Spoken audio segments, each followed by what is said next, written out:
katotohanan sa pagpapatigil ng operasyon ng ABS-CBN Film Restoration.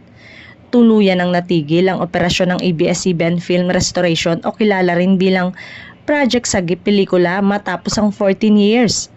Ayon sa mismong tagapangulo nitong si Leo Katigbak, inamin ng ABS-CBN ang katotohanan sa pagbuwag umano ng naturang proyekto ay bahagi ng pinsalang dulot ng pagpapasara sa ABS-CBN noong 2020.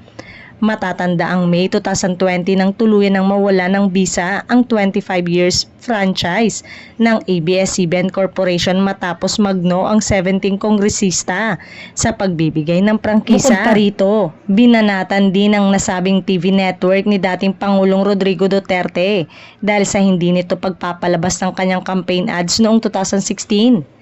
Humingi naman ang paumanhin ng pamunuan ng network at ipinaliwanag na may limitasyon umano ang pagtanggap nila maging ng local ads.